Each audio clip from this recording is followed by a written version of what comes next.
خلطة بيضة.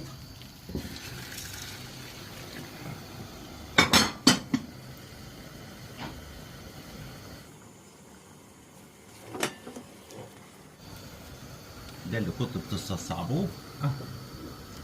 عيش يا باشا. سؤالنا عشان هنكسب طقم الحلل. شوفوا الفيديو مرة واثنين وثلاثة، المرة دي مش حلة. عندي طقم حلل كامل من كازان. ايه المكون اللي انا نسيت احطه في الكشري هنا؟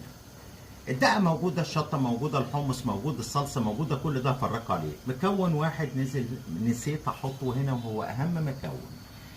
لو رديت على السؤال ده صح هتكسب معايا طقم كازان كامل. شروط المسابقة: لايك على صفحة كازان، 5 منشن لأصدقائكم، متابعة على الانستجرام والفيسبوك، وإن شاء الله بإذن الله اهم حاجه إيه هي؟ الاجابه على سؤال والإجابة الحلقه. على السؤال بتاعنا بتاع الكشري، المكون الوحيد اللي من غيره الأكلة دي باظت، إيه اللي نسيت أحطه؟ لو عرفتوا الحل جاوبوا. مع الشروط ديت بنكسب طقم كازان كامل. شكرا لكم. هنا بنحط الزيت. طبعا الموضوع سهل جدا جدا. حطينا البصل اللي ضربته في البروسيسور، هوب احمر كأني بحمر بطاطس محمره. عايزين نديله دقيق ماشي، عايزين نخليه زي ما هو كده ماشي. الشعريه نفس القصه في الزيت بعد ما صفيته. هي بالظبط زيت واحد هشتغل بيه كله.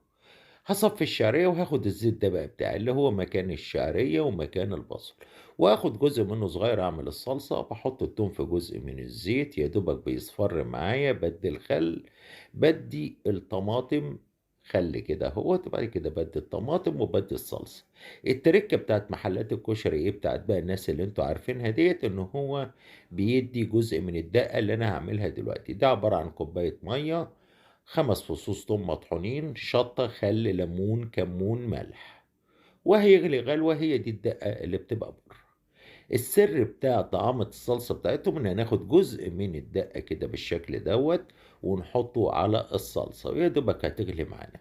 ادي الكشري بتاعنا اهوت اللي انا جهزته، وخدت من الزيت وشوية عدس اصفر وعلى نار هادية يا باشا لما الشغل كله يطلع. صلصة جاهزة، حمص جاهز، تقلية، وألف هنا ليكو.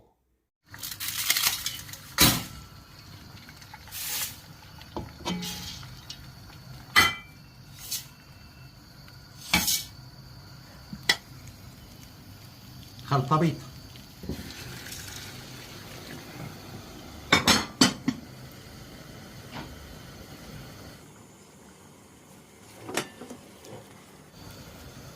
ده اللي كنتوا بتستصعبوه.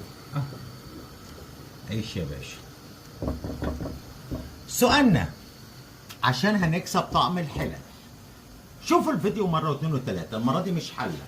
عندي طقم حلل كامل من كازان. ايه المكون اللي انا نسيت احطه في الكشري هنا؟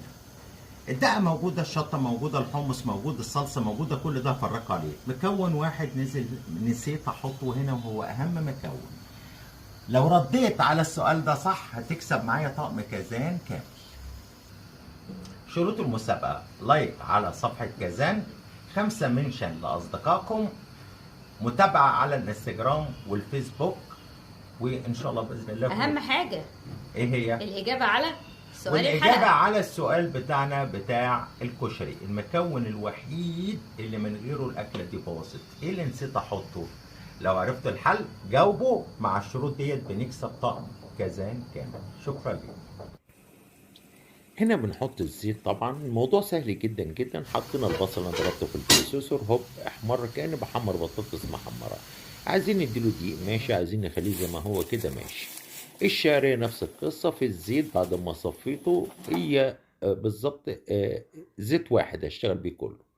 هصفي الشعرية وهاخد الزيت ده بقى بتاعي اللي هو مكان الشعرية ومكان البصل، واخد جزء منه صغير اعمل الصلصة. بحط التوم في جزء من الزيت يا دوبك بيصفر معايا، بدي الخل، بدي الطماطم خل كده اهوت، وبعد كده بدي الطماطم وبدي الصلصة.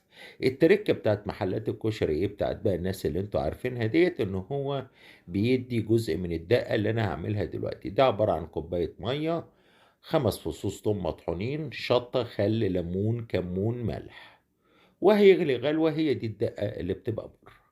السر بتاع طعامة الصلصة بتاعتهم ان هناخد جزء من الدقة كده بالشكل دوت ونحطه على الصلصة ويا دوبك هتغلي معانا. ادي الكشري بتاعنا اهوت اللي انا جهزته وخدت من الزيت وشوية عدس اصفر وعلى نار هادية يا باشا لما الشغل كله يطلع. صلصة جاهزة، حمص جاهز، تقلية، وألف هنا ليكو.